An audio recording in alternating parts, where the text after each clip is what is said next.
struck a reconciliatory note. He wanted the world to know that even with the U.S. sanctions, Huawei is still thriving and is doing well. But he did make it clear that he doesn't want to fight the U.S. government, and he wants this issue to be resolved. And he did seem still quite confident about where the company could go, even with the U.S. ban. How would you describe the health of Huawei's overall business against that backdrop? So overall, the business is healthy. Huawei said that the U.S. ban hasn't really made a dent, and it's true, because Huawei was never in the United States to start with. So it's a market that was closed to Huawei in the past, and it looks like it's going to be closed to Huawei for the foreseeable future. But Huawei is making a lot of inroads in markets such as Brazil, Turkey, Russia. They're building 5G cell towers in those countries. They're selling phones in Africa.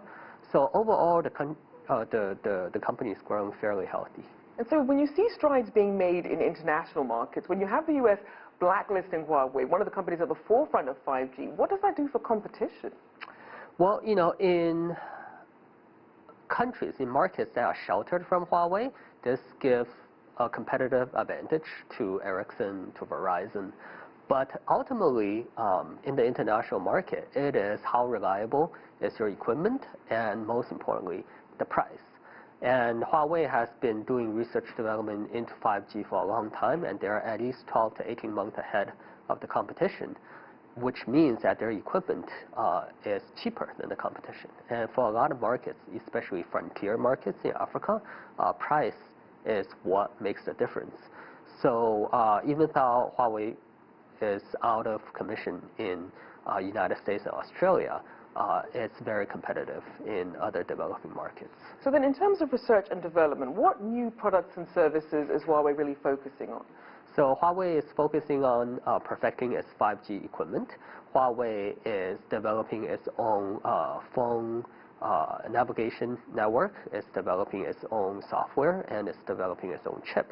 I think one thing that came out of this U.S. sanction is that Huawei realized they cannot rely on U.S. components.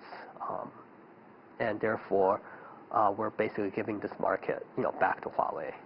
And so then when you look at that, and the U.S. efforts then, obviously they want to beef up their own 5G efforts. How do you see that going? Well, I think this will accelerate a trend in which we will see two different internets in the world. We will see the internet in China, and then we will see an internet, led by the United States.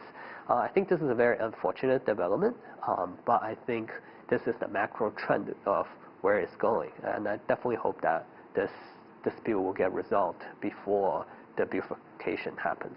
Now, obviously, while this is happening, the U.S. is putting pressure on its allies to stay away from 5G networks from Huawei. But how do you see the future of Huawei in places like the U.K., especially in light of Brexit? Well, it's complicated. As I said earlier, price ultimately matters. So if your equipment costs 60% of the nearest competitor, it becomes difficult not to buy Huawei equipment, especially given that this will put the carrier at a disadvantage. So Boris Johnson left the door open for using Huawei equipment. My guess is that there will be a lot of additional American pressure on the UK to not use the equipment. But ultimately, I think the trend is that you have to be competitive in order to thrive, not with political pressure. And just quickly, in terms of Huawei's relationship with Germany, we know that a lot of their major car makers, Volkswagen, Daimler, BMW, sell more cars in China than anywhere else and already cooperate with Huawei. How do you see, obviously, Europe's biggest economy navigating its relationship with Huawei?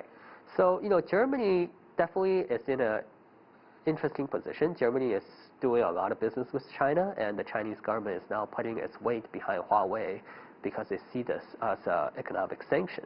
So not just Germany, many other countries will be put into this, rock and a hard place. On one side, they have the traditional United States as their ally, pressuring them. But on the other side, they do want access to China, the biggest market. So, these are all done behind closed doors, but there will be a lot of difficult decisions for traditional American allies.